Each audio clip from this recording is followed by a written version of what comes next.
இறையன்பர்களே, யோக வாழ்வு என்ற தலைப்பில் கடந்த 24 வாரமாக நம்மோடு தொடர்ந்து பயணித்து தன்னுடைய எளிய தெளிவான சிறப்பான சிந்தனை உரை மற்றும் தவம் மூலம் நம்முடைய ஆன்மீக பயணத்தை உடனிருந்து அழைத்து செல்பவர் உனக்குள் உள்ள ஆனந்தம் என்று இன்றைய சிறப்பு சிந்தனை உரையாக நம்மை சிந்தித்து செயலாற்ற வைக்க ஞான ரிஷி ஏஎஸ் ராதாகிருஷ்ணன் அவர்கள் நம்மோடு இணைந்துள்ளார்கள். ஐயா அவர்களை இறை சாதனை மார்க்க அன்பர்கள் அனைவரின் சார்பாக வாழ்க வளமுடன் என்று வாழ்த்தி அன்புடன் வரவேற்கிறோம். வாழ்க வளமுடன் ஐயா, வாழ்க வளமுடன்.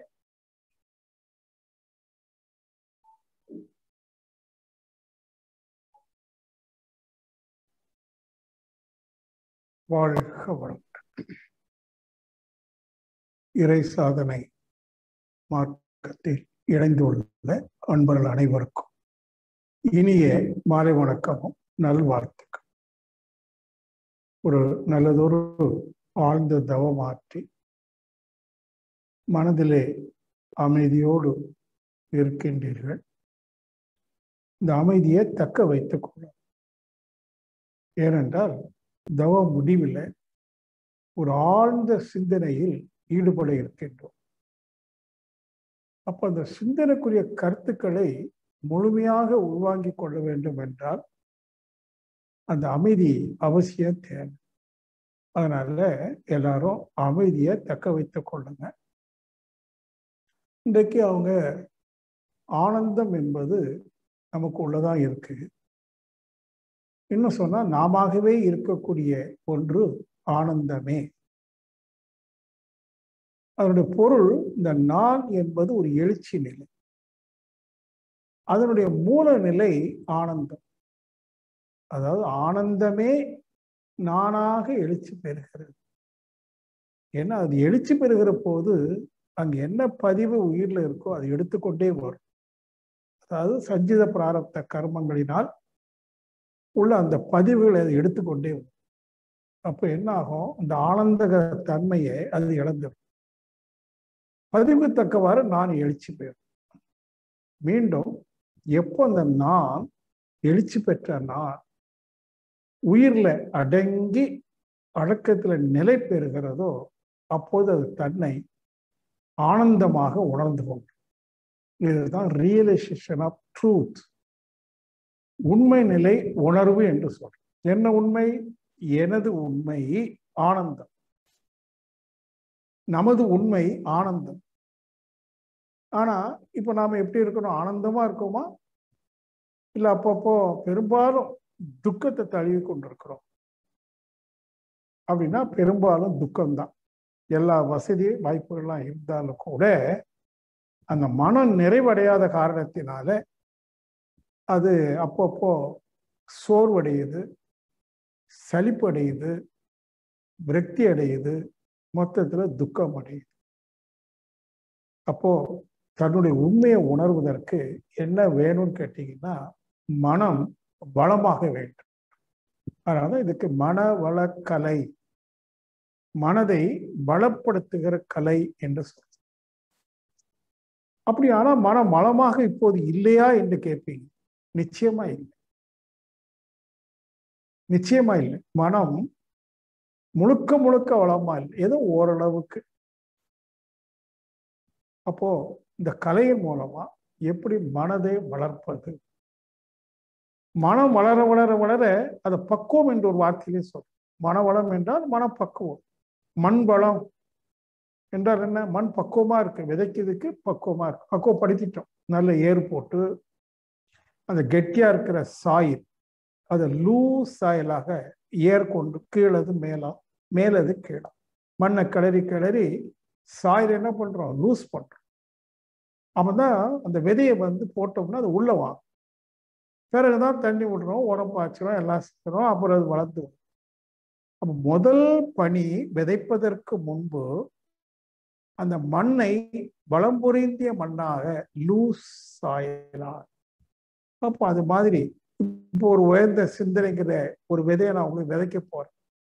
அது விதைக்கு முன்னாடி உங்க மனசு எப்படி இருக்கணும்? அந்த விதையை உள்வாங்கக்கூடிய பக்குவத்துல இருக்கணும்.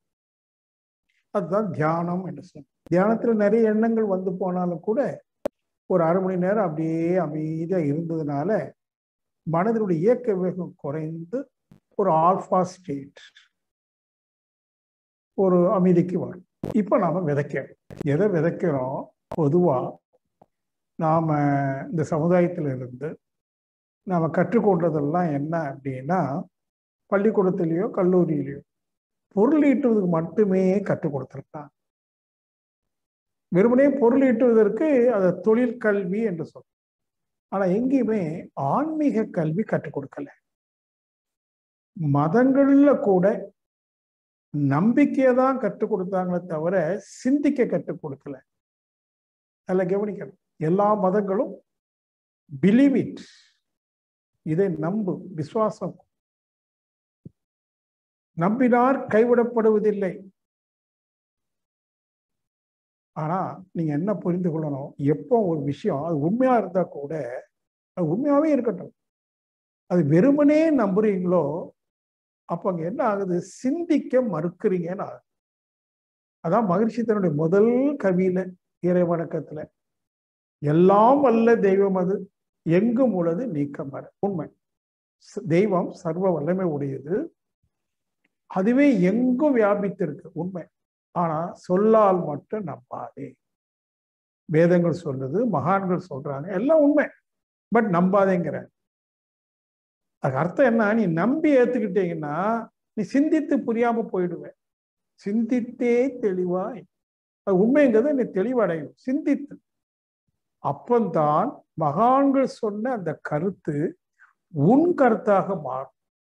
எப்போ ஒரு கருத்து என் கருத்தாக மாறுதோ அப்போ அது என்னை விட்டு நீங்குவதில்லை. பிறருடைய கருத்தாக இருக்குன்னு வச்சுடுங்க, நான் அதை சிந்தித்து தெளிவடையாம ஜஸ்ட் ஐ பிலீவ் இட் அப்படின்னா நாளைக்கு நான் மாறவும் செய்யலாம். இப்ப மதம் மாறுறாங்கல்ல, ஏன் மாறுறாங்க? ஒரு மதத்துல இருந்து இன்னொரு மதத்துக்கு மாறுறாங்கன்னா இருந்த மதத்துல அந்த மதத்தினுடைய கோட்பாடுகள், கருத்துக்கள், உண்மைகள் எல்லாம் அவன் சிந்தித்து புரிந்து ஏற்றுக்கொள்ளலாம். சும்மா ஜஸ்ட் ஃபார் தட். சரி, ஒரு மதம் மாறி ஒரு மதத்துக்கு போயிருக்கானே, அந்த மதத்து கருத்தையாவது சிந்தித்து அதுல ஏதோ சில உண்மைகள் இருக்குன்னு கண்டுபிடிச்சானா? அதுவும் இல்லை. ஸோ உலகம் முழுவதும் மனிதனுடைய போக்கு எப்படி இருக்குன்னா, எதையும் சிந்திக்க தயார். நம்பிக்கையின் அடிப்படையில எனக்கு கஷ்டம் வந்தா இறைவாய கஷ்டத்தை போக்கு நம்ம சொல்லியிருக்கா, போயிடும். ஆனா போகாதுங்கிற உண்மை அவனுக்கு தெரியல. நம்ம கஷ்டம் வரும்போது இறைவாய கஷ்டத்தை போக்குன்னா உடனே இறைவன் கஷ்டத்தை போக்குறது இல்லை. ஏன்னா துன்பம் என்பது நாம ஏற்கனவே செய்த செயலினுடைய தற்கால விளைவு. என்றோ செய்த செயல் இன்று விளையுது துன்பமா, அறுவடை செய்துதான் ஆகும். தெய்வத்தால் ஆகாது எனினும் முயற்சி மெய்வருத்த கூலி தரும் குரல். தெய்வத்தால் ஆகாதுன்னு என்ன அர்த்தம்? நீ என்ன பண்ணிருக்கியோ அதுக்கேற்ற விளைவுதான் வரும். இறைவனால் கூட தடுக்க முடியாது. ஏன்னா விளைவாக வருவதே இறைவன். செயல் நமது, பிராப்தம் நமது, சித்தம் இறைவனது, செயல் நமது, விளைவு இறைவனது. அங்க ஏன் இறை ஆற்றல் விளைவாக அப்படி வருது துன்பமா அப்படின்னா, நீ செய்த செயல் தப்பப்பா. நான் அவனுக்கு சின்ன துன்பம் கொடுத்து காட்டுறேன், ஒரு சிம்டம் கொடுக்குறேன் துன்பம். நீ ஏன் துன்பம் சிந்திச்சேன்னா நீ செய்த செயல் தவறு, திருத்திக்கோ, ஒரு வாய்ப்பு கொடுங்க. அதனாலதான் சொல்லுவாங்க தெய்வத்தால் ஆகாது எனினும் முயற்சி மெய்வருத்த. துன்பத்துக்கு என்ன காரணம் கண்டுபிடிச்சு அது போக்கிட்டோம் அப்படின்னா இனி அந்த துன்பத்துக்குரிய காரியத்தை நான் செய்ய மாட்டேன் அப்படின்னா போச்சு. இங்கதான் சுயமா சிந்திக்கணும். இதுல முக்கியமா ஆன்மீகம் என்ற ஒரு பாதைக்கு நீங்க வருவீர்களே ஆனால், த ரியல் ஸ்பிரிச்சுவல் பாத், நல்ல வார்த்தை கேட்கணும், ரியல் ஸ்பிரிச்சுவல் பாத், உண்மையான ஆன்மீக பாதை எது அப்படின்னா, இன்று மத போதகர்கள் காட்டுறாங்களே அது உண்மையான ஆன்மீக பாதை அல்ல. இன்று இருக்கிற மதம் ஆன்மீகமே அல்ல. நான் அடிக்கடி வலுவா சொல்லுவேன். ஏன்னா ஆன்மீகம் அரசியலாகவும் வியாபாரமாகவும் மாறிவிட்ட ஒரு அவல நிலையை நீங்க பார்க்கணும். நல்ல உன்னிப்பா கவனிச்சீங்கன்னா, நடுநிலையில இருந்து கவனிச்சீங்கன்னா, எல்லா மதங்களும் ஒரு வியாபார ரீதியா அரசியல் ரீதியா மாறிடுச்சு. அதனுடைய அந்த மதத்துவம் என்று சொல்லுமே ரிலிஜியஸ்னஸ் அது இழந்துருச்சு. இன்னைக்கு மதத்துல மதத்துவம் இல்லை. அப்போ உண்மையான ஆன்மீக பாதைன்னா என்ன அப்படின்னு கேட்டீங்கன்னா, நீங்க எந்த மார்க்கத்துல அல்ல எந்த வழியில அல்ல எந்த முறையில இறை வழிபாடு செய்தால் ஆன்மாவை உணர முடியுமோ அதுதான் ரியல் பாதை, அதான் சரியான பாதை. ஆன்மாவை உணரத்தக்க வகையில அந்த வழிபாடு இருக்கணும். எந்த மதத்துல இருந்து சொல்லுங்க. இறை வழிபாடுல எந்த மதத்திலேயாவது இறை வழிபாடு முறை இன்று இருக்கிற முறை இறைவனை உணரத்தக்க வகையில இருக்குதா? இல்லை. இதை நான் அடிக்கடி ரொம்பயும் அழுத்தி சொல்லுவேன். இப்ப நம்ம பண்றது இறை வழிபாடே இல்லை. சில சடங்கு சம்பிரதாயங்கள்லாம் செய்யறோம். ஒவ்வொரு மதத்திலையும் இறை வழிபாடு சொன்னா அதுக்குன்னு ஒரு சடங்கு முறை சம்பிரதாயங்கள்லாம் வச்சிருக்காங்க. அதுல இறை உணர்வு கிடைக்கிறதுக்கு வாய்ப்பு இருக்கா? ஒண்ணு. ரெண்டாவது, அந்த சம்பிரதாயத்துல என்ன நடக்குது, நம்ம வேண்டுறோம். இறை வழிபாடுன்னு சொல்லிட்டு விளக்கு கொளுத்தி வச்சு தேங்காய் பழம்லாம் வச்சு எல்லா சடங்கும் அழகா செய்து நல்லா இருக்கேன், அதுல ஒன்றும் குறையில்லை. ஆனா என்ன பண்றோம், இறைவன்ட்டு வேண்டுகிறோம், எனக்கு இன்னது வேணும் அது வேணும். அப்ப வேண்டுதலை இறை வழிபாடு என்று நம்பிக்கொண்டு நாம் செய்துட்டு இருக்கோம். முதல் படி. அது வெறுமனே வேண்டுதல் தான் நீங்க ஒத்துக்கிட்டீங்கன்னா சரிதான், தப்பு இல்லை. வேண்டுதல் தப்பா சரியாங்கிற ஒரு விவாதத்துக்கு நான் வரல. ஆனா அது வேண்டுதல் தானே தவிர இறை வழிபாடு அல்ல. இறை வழிபாடு வேற, வேண்டுதல். இறை வழிபாடு என்றால் அதனால பாருங்க வார்த்தை, இறைவன் கூட்டல் வழி பிளஸ் படுதல். பாடல் இறைவழி, பாடல் இறைவழி படுதல். படுதல்னா அடைதல். அப்ப இறைவன் இருக்கிற இடம் தெரியணும், அதை நோக்கி ஒரு வழி, அந்த வழியில சென்று இறைவனை அடையும். அப்ப இறைவனை அடைதல் தான் இறை வழிபாடு. இப்போ உங்க எல்லாருக்கும் நம்பிக்கை இருக்கு, கோயிலுக்கு போறோம், சாமி கும்பிடுறோம், எல்லா சடங்கு சம்பிரதாயங்கள் எல்லாம் செய்யறோம். நீங்க ஒருத்தர் ஒரு மதத்துல இருப்பீங்க, செய்வீங்க. ஆனா உங்களுக்குள்ள ஒரு கேள்வி கேளுங்க, இந்த சம்பிரதாயத்தின் மூலமா இறைநிலையை அடைய முடியுமா? யாராவது அடைந்திருக்கிறார்களா? ஓகே, இல்லை. அப்படின்னா எங்க இறைவன் எங்க இருக்கிறான்? எங்கும் இருக்கிறான்னு சொல்றீங்களே, அப்ப கோயில்ல இருக்க மாட்டானா? அந்த கல்ல இறைவன் இல்லையா? அப்படின்னா அந்த மாதிரி சடங்கு செய்யறது தப்பா? புற வழிபாடு தப்பான்னா தப்பு இல்லை. ஆனா எதற்காகவோ அது நிகழாது என்கிற புரிதல் வேணும். ஒருவேளை நீங்க வேண்டது கிடைக்குமா இருக்கலாம், உங்களுடைய நம்பிக்கையில நீங்க ரொம்ப வேண்டுறீங்களா, அது கிடைக்குமா இருக்கலாம். ஆனா இறைவன் கிடைத்தானா? That is the question. இறைவன் கிடைத்தானா? ஏன்னா இறை வழிபடுதல் அடைதல். நீ இறைவனை அடைந்தாயா, உணர்ந்தாயா, அறிந்தாயா? இல்லைன்னு சொன்னா அது ரியல் ஒர்க்ஷிப் இல்லை. It's not a real worship. இல்லை. சரி, அப்படின்னா நான் என்ன பண்ணணும்? இங்கதான் மகான்கள் வர்றாரு.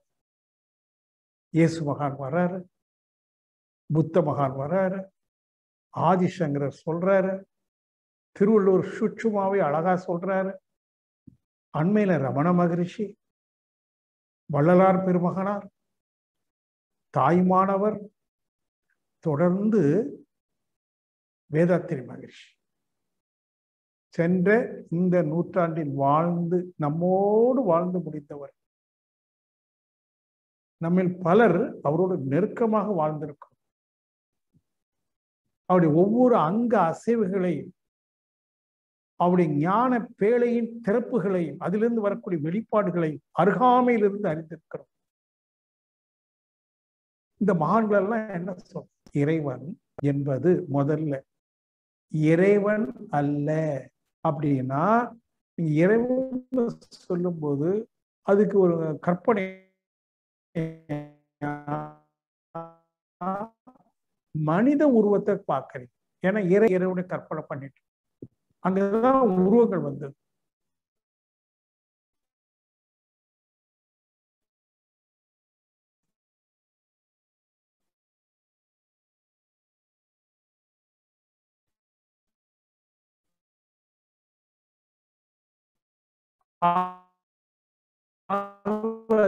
இறைவன் அல்ல, ஒரு சின்ன திருத்தம். இறைமை, காட்லினஸ் வார்த்தையில பாருங்க. God, no God, divine energy, God energy. Within that God energy என்ன இருக்கு? காட்லினஸ், ஒரு குவாலிட்டி, ஒரு ஸ்டஃப். அது என்னன்னா ஆனந்தம். இந்த தலைப்பு அந்த ஆனந்தம் என்பது அதான் இறைத்தன்மை, காட்லினஸ். அந்த ஆனந்தம் நமக்குள்ள இருக்கு. ஏன்னா எல்லா வெளிப்பாடும் இறை சக்தியின் வெளிப்பாடு. இறை சக்தி என்ன? முதல்ல வெளிப்படக்கூடிய சக்திக்கு பேரு விண்துகள் அல்லது இறைத்துகள். அதனுடைய தொகுப்பு விண்துகள், விண்ணின் தொகுப்பு அணுக்கள், அணுக்களின் தொகுப்பு அக்கார்டிங் டு தட் பொருட்கள், பிறகு ஜீவ இனங்கள். அப்ப எல்லாமே இறை சக்தியினுடைய தொடர் வெளிப்பாடுகள். அப்ப நான் யாரு? இறை சக்தியால் ஆனவன். நீங்க யாரு? எல்லாரும் இறை சக்தியால் ஆனவன். எல்லாம் கல்லு, மண்ணு, மலர், மரம், மலை, மழை எல்லாம் இறை சக்தியை தவிர்த்து வேறு ஒன்றுமே இல்லை. ஒரு சின்ன திருத்த நீங்க நல்லா புரியணும். இறைவன் அல்ல, இறை சக்தி. ஆனந்த தன்மையோடு கூடிய இறை சக்தி.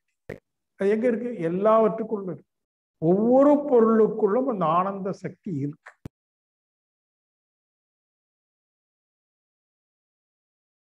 ஆனால் வெளியில் இருக்கிற முழுமையாக நம்மால உணர முடியாது. ஏன்னா புலன்களுக்கு ஒரு லிமிட்டேஷன் இருக்கு.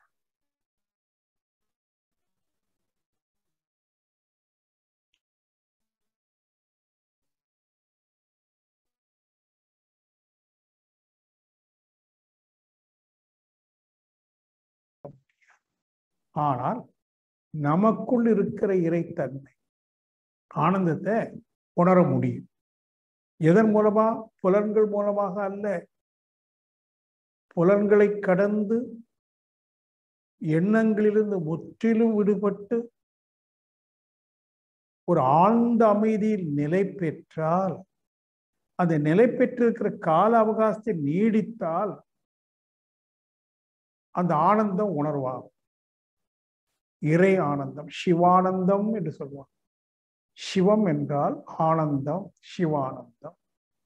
சிவம் என்பது நிலைப்பொருள், எல்லையற்ற நிலைப்பொருள். அது எப்படி இருக்கு? ஆனந்தம், பரவசம்.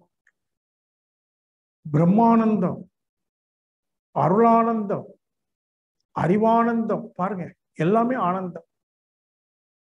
A state of blissfulness. அது என்ன சொல்றோம்? A state of blissfulness. மனதில் ஒரு ஸ்டேட் வருது, ஒரு நிலை, ஆனந்தம். துக்கம் இல்லை. நமக்குள்ள இருக்குது. தெய்வம் இருக்கு, இறைவன் இருக்கு. இறைவன் அல்ல, ஆனந்த தன்மையோடு கூடிய இறை சக்தி. இப்படி சின்ன சின்ன உதாரணங்களை புரியலான்னு வைங்களேன். ஒரு மலர் எடுத்துக்கிடுங்க. மலர்ல இருந்து என்ன வருது? வாசனை. எப்படி இருக்கு? இனிமையா இருக்கு. சொல்றோமா இல்லையா? நல்லா இருக்கு, இனிமையா இருக்கு. ஒரு பழம் சாப்பிட்றோம், எப்படி இருக்கு? சுவையா இருக்கு, இனிமையா இருக்கு. சுவையா இருக்கு, அப்படி இனிமையா இருக்கு. மலர் வாசனையா இருக்கு, அப்படி இனிமையா இருக்கு. இந்த இசை நல்லா இருக்கு, இனிமையா இருக்கு. இந்த காட்சி அழகா இனிமையா இருக்கு. எல்லாம் இனிமை. புலன்களால் பார்க்கக்கூடிய அனைத்துமே இனிமையா இருக்கு. ஆனால் அது எவ்வளவு நேரம் ரசிக்க முடியும்? ஒரு ரோஜாவை கையில கொடுத்தாங்க, உடனே நல்லா இருக்கு, அப்புறம் கீழே வச்சோம். இழுத்துக்கிட்டே இருப்போமா? அதுல ஒரு அலுப்பு தட்டு. அந்த இன்பத்துல ஒரு அலுப்பு தட்டு, ஒரு சோர்வடையும் போதும். அதுக்கு மேல முடியாது. அதுக்கு காரணங்கள் இருக்கு, அது இப்ப வேண்டாம். ஏதோ ஒரு காரணத்தினால அது ரொம்ப நேரம் அனுபவிக்க முடியல. ஈவன் செக்ஸ் எவ்வளவு நேரம்? அப்புறம் என்னாவது? சோர்வடையும். அதுக்கு முன்னாடி வேகம் கொள்ளுது, முடிஞ்ச பிறகு சோர்வடையுது, ஒரு சலுப்பு. அப்ப அதெல்லாம் என்னன்னா தற்காலிகமாக குறைந்த அளவு தரக்கூடிய இன்பங்கள், புலன் இன்பம். ஆனால் இந்த மனம் உண்மையில எதை தேடுதுன்னா பேரின்பத்தை தேடுது. ஆனா எங்க தேடணும்னு தெரியல. ஏன்னா அதுக்கு தெரிஞ்சதுன்னா இன்பம் என்பது புலன்கள் வாயிலாக வரக்கூடியதான் இன்பம். ஆகவே மீண்டும் மீண்டும் அது எங்க தேடும்? புலன்களில் தேடும். புலன்கள் மூலமாக பொருட்களிலும் உறவுகளிலும் மனித உறவுகளிலும் தேடும். தப்பு இல்லை, அங்கதான் தேட முடியும்.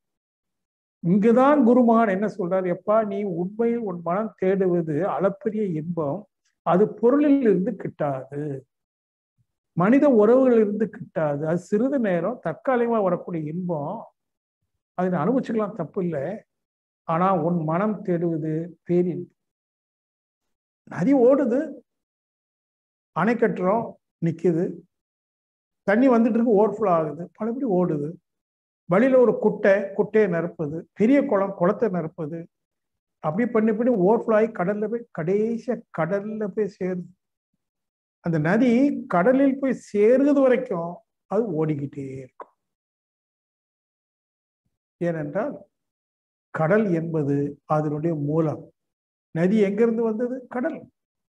கடல் நீர் தானே ஆவியாச்சு, கருமேகமாச்சு, மழையா பெஞ்சது, ஓடையா ஓடிச்சு, அப்புறம் பெரிய நதியா ஒன்றிணைந்து ஓடுது, ஓடிக்கிட்டே இருக்குது, கடல்ல போய் சேருது, ஓட்டம் நின்று விடுது, அமைதி, சமாதானம், தன்னுடைய மூலத்தை அடையுது. அவர் மனம் என்பது என்று அதனுடைய மூலத்தை அடைகிறதோ அது வரைக்கும் ஓடும். எங்கெல்லாம் ஓடுது உங்க மனசு? பாரு, எவ்வளவு துணிமணி நகை நட்டு எல்லாம் வச்சிருந்தாலும் ஏதோ ஒரு கடைக்கு போய் அந்த டிஸ்பிளேல பார்த்த உடனே மனம் ஓடுதா இல்லையா? ஒரு அழகான பொருளை கண்டதும் அது வேணும் அப்படின்னு மனசு சொல்லுதா இல்லையா? ஏன்னா மனம் எதுலையுமே நிறைவு அடையாது, அடைய முடியாது. எப்படி நதி குட்டையில நிறைவடையுதா, குளத்துல நிறைவடையுதா, பெரும் அணைக்கட்டுல நிறைவடையுதா? இல்லை. அது எங்க நிறைவடையும்? கடல், அதனுடைய மூலம். நீங்க இதெல்லாம் நல்ல கவனத்துல வச்சிடணும். ஆசையை சீரமைக்க சொல்லியிருக்காரு, கஷ்டம், முடியாதுன்னு கூட நான் சொல்லுவேன். ஏன்னா மனம் எதை தேடுதுன்னா மிகப்பெரிய ஆசை, எல்லையற்ற பரம்பொருள், அதனுடைய மூலம், மனதினுடைய மூலம் ஆதி. நீங்க தவத்துல சிவகலம்னு சொல்றீங்களே, ஆதி, எல்லையற்ற பெருவெளிதான் அதனுடைய மூலம். அப்ப மனம் மீண்டும் அதை அடைகிற வரைக்கும் ஓடும், அதை அடையும். அந்த பெருவெளி எங்க இருக்கு? எங்கும் இருக்கு, எல்லாமாகவும் இருக்கு, எப்போதும் இருக்கு. அது எங்கும் இருக்கிற காரணத்தினால் இங்கும் இருக்கிறது, இங்கிறங்க நமக்குள்ளேயும் இருக்கு. இப்ப நீங்க என்ன சிந்திக்கணும்? இறைவன் எங்கோ இருக்கிறான் என்றால் தேடி போகணும், அதுக்கு ஒரு பாதை வேணும். எங்கோ அப்படி இல்லை, எங்கும். நீங்க வார்த்தையை பார்க்கணும். எங்கோ இறைவன் இருக்கிறார் என்றால் தேடி போகணும், எங்கும் இருக்கிறது என்றால் பார்க்கதானே வேணும், தேட வேண்டிய அவசியம் இல்லை. அதான் பெரியவங்க சொல்லுவாங்க, நோ நீட் டு சீக். சிலவங்க ட்ரூத் சீக்கர்ஸ்னு தன்னை சொல்லிக்குவாங்க. I am seeking the truth. No need to seek the truth, because the truth is everywhere and within you also. உண்மை ஒன்றுள்ளும் இருக்கிறது, எங்கும் இருக்கிறது, உள்வெளியற்று இருக்கிறது. அதை தேட வேண்டியதில்லை. இதை இயேசு மகான் பைபிள்ல ஒரு இடத்துல சொல்றார். டோன்ட் சீக், கட்டளை இடுகிறார் தன் சீடர்கிட்ட. டோன்ட் சீக், தேடாத, பட் சீ, பார். எங்க பார்க்கறது? எங்கும் இருக்கு, எல்லாவற்றிலும் இருக்கு. ஆனா எல்லாவற்றிலும் இருக்கிறத பார்க்கக்கூடிய சக்தி ஒன்றை இப்ப இன்னும் வரல. வள்ளுவர் கூட சொல்றாருல, எப்பொருளிலும் என்னை, கிருஷ்ணன் சொல்றான், எப்பொருளிலும் என்னை காணவல்லான் எவனோ. அர்ஜுனன்ட்ட கிருஷ்ணன் உபதேசம் கொடுக்கும்போது சொல்றான், அர்ஜுனா, எப்பொருளிலும் என்னை காணவல்லான் எவனோ அவனில் நான் இருக்கிறேன். காண முடியுமா? வள்ளுவரும் சொல்றார், எப்பொருள் எத்தன்மை தாயனும் அப்பொருள் மெய்ப்பொருள் காண்பது அறிவு. நீ பார்க்கிற பொருள் சிறிதும் பெரிதுமாக பல பல தன்மைகளில் அளவுகளில் இருக்கு. ஆனா அதுல இருக்கிற இறை பொருளை கண்டுட்டேன்னு உன்னுடைய அறிவு நினைச்சிட்டேங்கிறார். பாரதி பாடுறான், அவன் காண்றான். காக்கை சிறகினிலே இறைவனை பார்க்கிறான். நந்தலாலா உந்தன் கருமை நிறம் தோன்றுதையே நந்தலாலா. இறைவனை வணங்குற பச்சை கருப்பா பார்க்கிறேன். பார்க்கும் மரங்களிலெல்லாம் நந்தலாலா உந்தன் பச்சை நிறம் தோன்றுதையே நந்தலாலா. எவ்வளவு ஆழமா பார்க்கிறான். காயிலே புளிப்பதென்ன கண்ணபிராணி, நீ கனியிலே இருப்பதென்ன கண்ணபிராணி. இறைவன் எப்படி பார்க்கலாம்? மொத்தத்துல நான் புலன்கள் மூலமாக உணரக்கூடியது எல்லாமே உன்னுடைய தன்மைதான். ஆனால் அந்த தன்மைகள் எல்லாம் பின்ன நிலைத்தன்மை, ஃபிராக்ஷனல் ஸ்டேட், நாட் டோட்டாலிட்டி. அந்த டோட்டாலிட்டி, அதாவது முழுமையான தன்மை இனிமே பார்க்கணும்னு சொன்னா எனக்குள்ளதான் இருக்கு. எங்கும் இருந்தாலும் எனக்குள்ள இருக்கிறத தான் நான் உணர்ந்தா முழுமையா உணர முடியும். அப்போ ரியல் ஸ்பிரிச்சுவல் பார்த்துனா என்ன? அப்படி பாதையே இல்லை. மார்க்கங்களே தேவையில்லை. இந்து மார்க்கமும் தேவையில்லை, கிறிஸ்துவ மார்க்கம் தேவையில்லை, இஸ்லாம் மார்க்கம் தேவையில்லை, ஒரு மார்க்கமும் தேவையில்லை. ஏனென்றால் மார்க்கம் என்றால் வழி, பாதை. எதற்கு? இறைவனை அடைவதற்கு. இப்ப என்ன சொல்றோம்? இறைவன் உன்னுள் இருக்கிறான், உன்னிடம் இருக்கிறான், நீயாக இருக்கிறான். நான் பாருங்க கிளாசிஃபை பண்றப்பா. இறைவன் உன்னுள் நீயாகவே இருக்கிறான். அப்படியான உன்னை அடைவதற்கு பாதை வேண்டுமா? Because already you are here. You are here. No need to go anywhere. Have a look. ஒன்னே பார். கண்ணமோடு have a look. Have a look என்ன அர்த்தம்?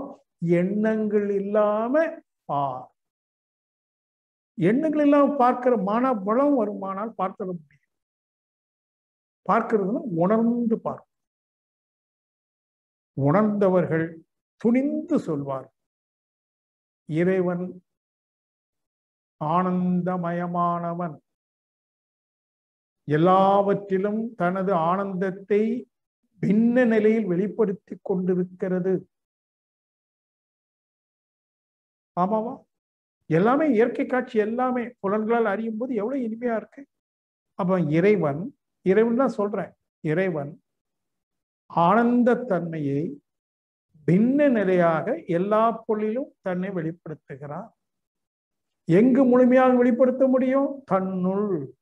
மனிதன் தான் முடியும்.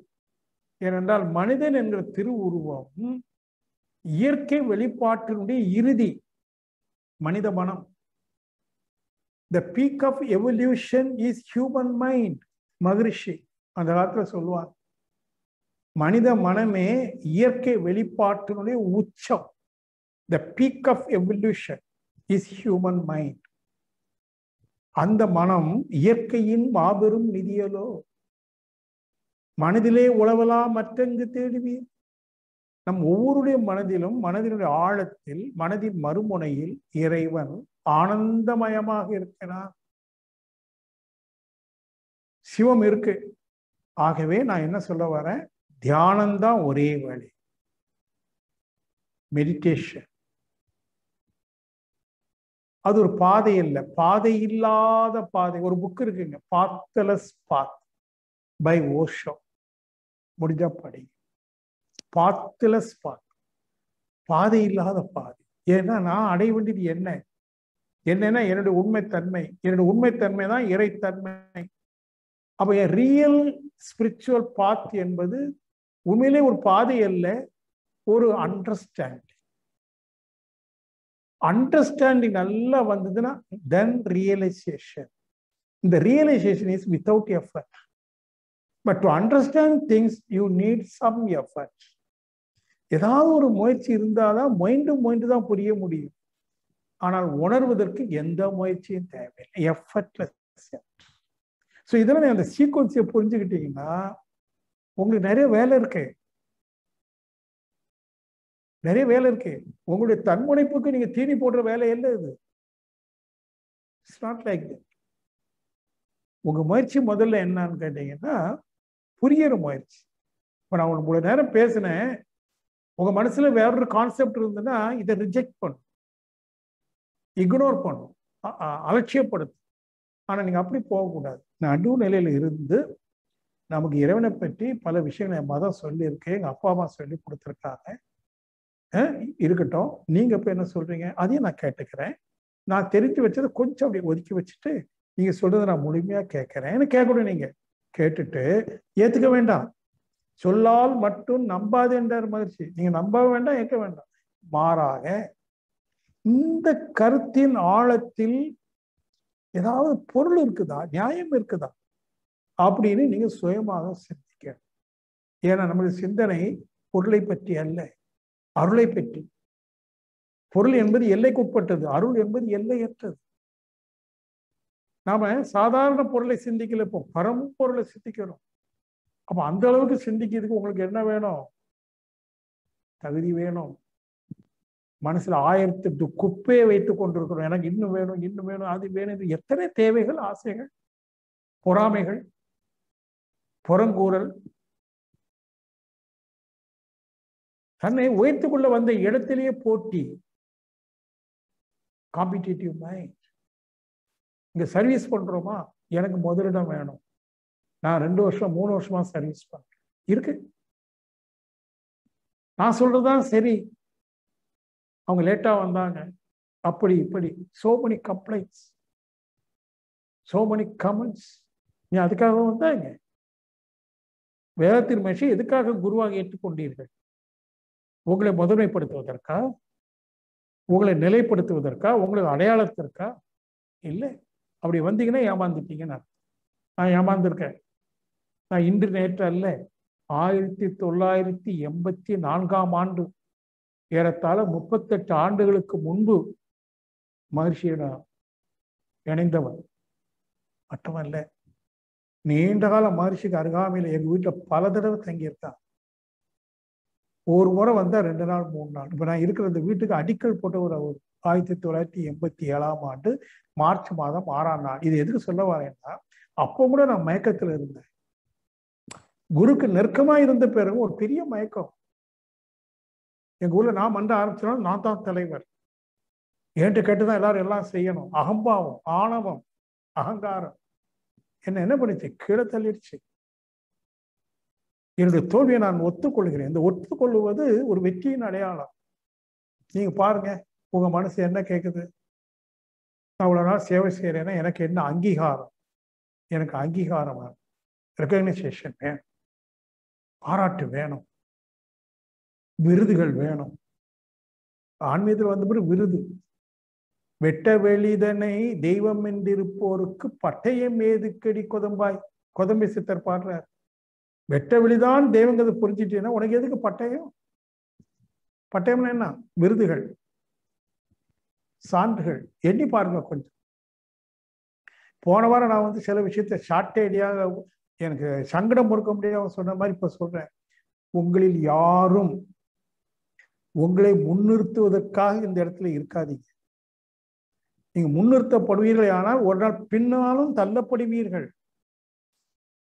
ஒரு உதாரணம் சொல்றேன். வாட்ஸ்அப்ல தான் வந்து ஒரு 10 நாளைக்கு முன்னாடி புத்தன் மரத்தடிக்கல கண்ணை மூடிட்டு உட்கார்ந்துருக்கான்.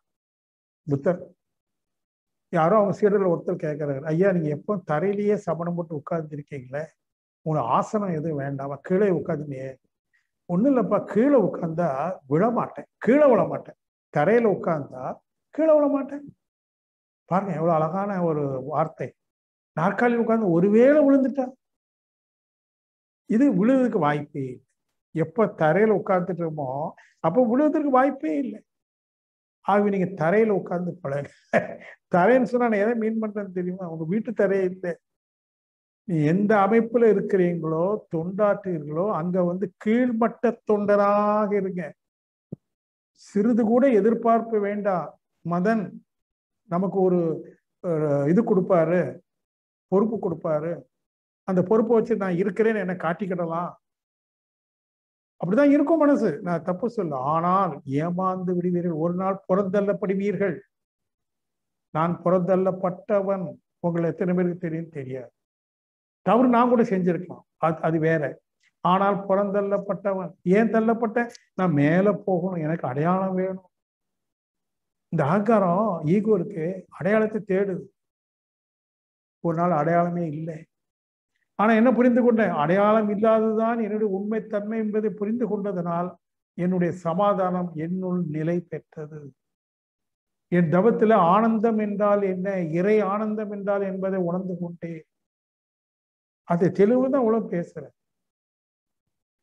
இறைவன் என்பது நீங்கள் நினைப்பது போல அதுவும் இதுவும் அல்ல. அங்கிங்கனாதபடி எங்கும் பிரகாசமாய் ஆனந்த பூர்த்தியாகி, தாய்மனோர் பாடல் இருக்குல்ல, ஏதோ அந்த கோயில் இருக்கு, இந்த கோயில் இருக்கு, அங்க இருக்கு, இங்க இருக்கு, இல்ல. அங்கு இங்கு எனாதபடி எங்கும் பிரகாசமாய் ஆனந்த பூர்த்தியாகி உயிருக்கு உதாய் தாய்த்தது எது? தன் அருள் வழிக்குள்ளே அகிலாண்ட கோடியெல்லாம் தங்குபடிக்கு இச்சை வைத்தது எது? மனம் வாக்கினால் தட்டாமல் நின்றது எது? அதான் தெய்வங்கிறார். தெய்வம் என்ன எதுன்னா அதுக்கு பல சொல்றார். மனதிற்கும் வாக்குக்கும் தட்டாம இருக்கணும்.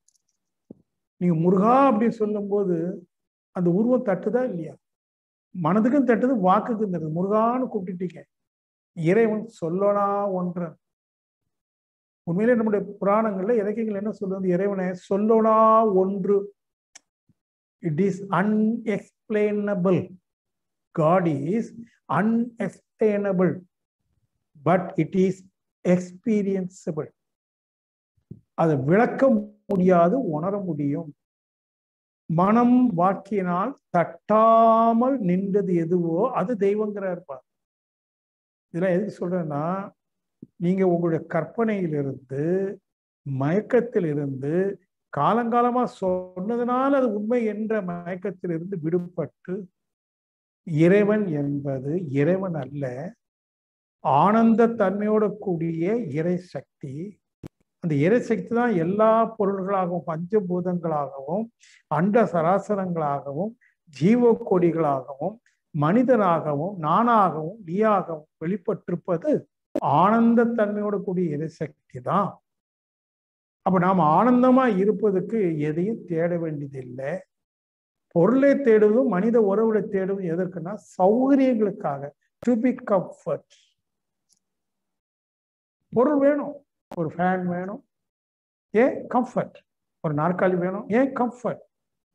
கணவன் மனைவி உறவு வேணும், கம்ஃபர்ட் இல்லையா? ஒரு லைஃப்னா ஒரு கம்ஃபர்டபுள் லைஃப். கம்ஃபர்ட் என்ன? சௌகரியம். ஆனந்தம் அல்ல, சௌகரியம். ரெண்டுக்கு வித்தியாசம் இருக்கு. இந்த மெட்டீரியல் கம்ஃபர்ட் என்பது எதை கொடுக்கு? ஒரு சௌகரியத்தை கொடுக்கு. ஒரு கம்ஃபர்டா நான் இப்போ சேர்ல உட்காந்துருக்கேன், ஃபேன் ஓடுறதுனால புழுக்கம் இல்லை, கம்ஃபர்டபுளா இருக்கிறேன். பட் மகிழ்ச்சியா இருக்குன்னு சொல்ல முடியாது. கவனிக்கணும், மகிழ்ச்சிக்கும் கம்ஃபர்ட்டுக்கும் சம்பந்தமே கிடையாது. பொருள் உனக்கு மகிழ்ச்சியை தராது, ஒரு சௌகரியத்தை கொடுக்கும். எது மகிழ்ச்சியை கொடுக்கும்? எது ஆனந்தம்? எது உன்னுள் அடக்கமா நீயாக இருக்கிறதோ. அடக்கம், அமரருள் உயிக்கும். அருள் என்றால் என்ன? ஆனந்தம், அறிவு. இதெல்லாம் சுருக்கமா சொல்லிட்டு வரேன். எதுக்கு தெரியுமா? இன்னையில இருந்தாவது நீங்க மயக்கத்துல போகாம, எதிர்பார்ப்பு இல்லாம விஷயங்களை புரிந்து கொண்டு, அதை ஆழ்ந்து சிந்தித்து அதுல நியாயம் இருக்கு என்று புரிந்து கொண்டு அதை உணர்வதற்குரிய ஒரு முறையை நீங்க ஏற்படுத்திக் கொள்ளலாம். உங்களுக்குள்ள இருக்கு. சிவம் ஆனந்த சொரூபம், சச்சிதானந்தம் உங்களுக்குள்ள இருக்கு, எனக்குள்ள இருக்கு. அதை உணரும். நமக்குள்ள இருக்கிற ஒன்றை உணர்வது கடினமே அல்ல, வெளியில இருக்கிற ஒன்றை உணர்வதுதான் கடினம். ஆனால் நமக்குள்ள இருக்கிற அந்த சத்பொருளை உணர வேண்டுமானால் மனம் வளம் பெற வேண்டும். மனம் வளம் பெற்றுவிட்டது என்பதற்கு அடையாளம் சமாதானம், பீஸ். அந்த சமாதானம் வந்தாதான் அமைதி வரும். சைலன்ஸ்ங்கிறதுக்கு பீஸுக்கு அப்புறம் பீஸ் அண்ட் சைலன்ஸ். நிறைய பேரு சமாதானம் அமைதி ஒண்ணும் நினைக்கிறோம். சமாதானம் வந்தால் அடுத்த கட்டம் அமைதி. அந்த அமைதியில நீ நிலைத்திருப்பீர்களானால் அடுத்த கட்டம் பேரின்பம், பேரானந்தம். அப்போ மனவளக்கலை பயிலக்கூடியவர்கள் முதல்ல சமாதானத்திற்கு என்ன வழி? நான் ஏற்கனவே கொஞ்சம் சில வாரங்களுக்கு முன்னாடி சொல்லியிருக்கேன். சமாதானம் அடைகிறவன் பாக்கியம். முதல்ல நீங்க சமாதானம் அடை. உங்க கணவன் மனைவி உறவுல, பெற்றோர் குழந்தைகள் உறவுல, உற்றார் உறவினர்கள், நண்பர்கள், சமூகம், உறவு நீட்டுக்கிட்டே போகுது. எல்லா இடத்துலையும் சமாதானம். ஒரு பொருளை இழந்தாலும் சமாதானம். சார் அது எப்படி சார் முடியும்? தெரியாது. நீங்க தான் உங்களை சமாதானப்படுத்திக்கணும்.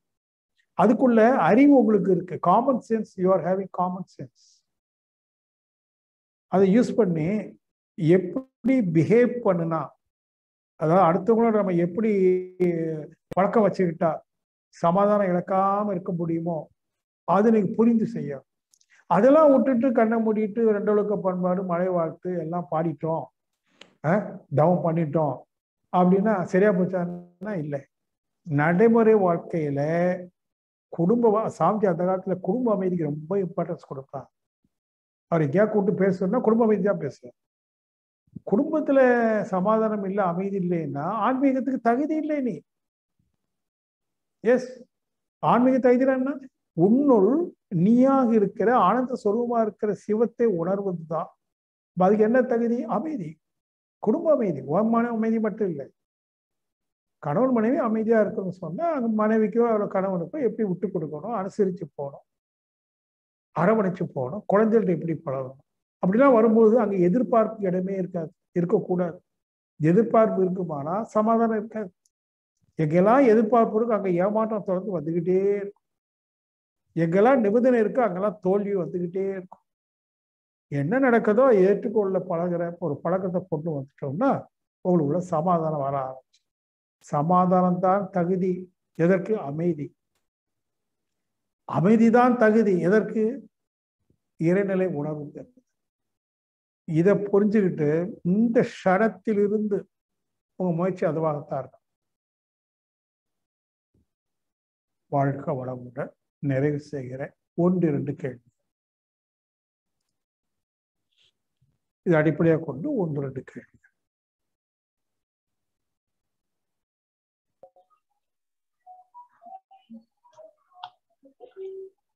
வாழ்க வளமுடன் ஐயா.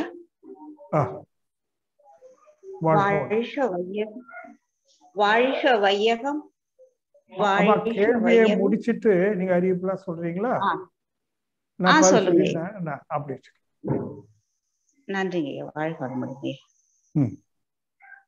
இவ்வளவு நேரம் நமக்குள் ஒரு அமைதி நிலையை உருவாக்க, சமாதானத்தை உருவாக்க தன்னுடைய இனிமையான தெளிவான உரையை நம்மோடு இயற்றி சிறப்பாக குடும்ப அமைதியில் இருந்தால்தான் நம் ஆன்மீக தகுதிக்கே ஒரு தகுதி வரும் என்பதை தெளிவான விளக்கத்தை கொடுத்திருக்கிறார்கள்.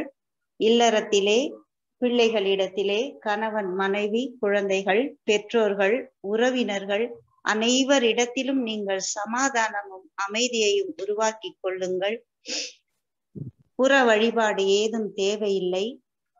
நம்முடைய மார்க்கம் நமக்குள்ளேயே இருக்கிறது. இறைவன் நமக்குள் இருக்கிறான். சுற்றிலும் அனைத்து விஷயங்களிலும் இறைவன் இருக்கிறான். அதை நாம் உணர வேண்டும். ஒவ்வொரு இயற்கை பொருளிலும் மலர், பழம், ஒவ்வொரு இசை, காட்சி அதிலே அழகாக இனிமையாக இருக்கிறான்.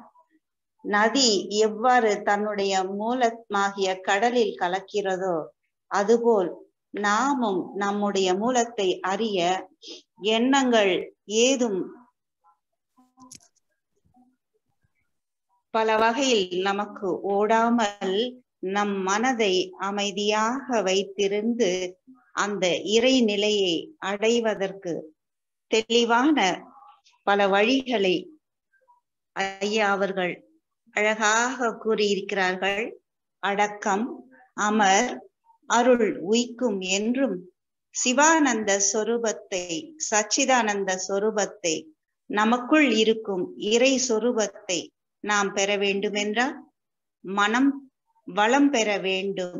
அதற்கு நம்முடைய மகரிஷி காட்டிய வழியிலே தொடர்ந்து பயணிப்போம்.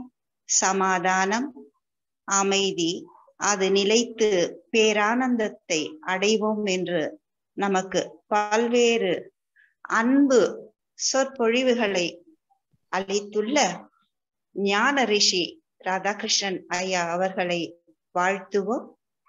அன்பர்கள் அனைவரும் தவ நிலையில் நின்று வாழ்த்துவோம். ஞான ரிஷி ராதாகிருஷ்ணன் ஐயா அவர்கள் வாழ்க வளமுடன். ஐயா அவர்களுடைய ஆன்மீக தொண்டு மேன்மேலும் சிறக்க வாழ்க வளமுடன். ஐயா அவர்கள் அருட்பேராற்றல் கருணையினால் உடல் நலம், நீள் ஆயுள், நிறை செல்வம், உயர் புகழ், மெய் ஞானம் ஓங்கி வாழ்க வளமுடன், வாழ்க வளமுடன், வாழ்க வளமுடன் என்று வாழ்த்தி மகிழ்கிறோம் ஐயா. தொடர்ந்து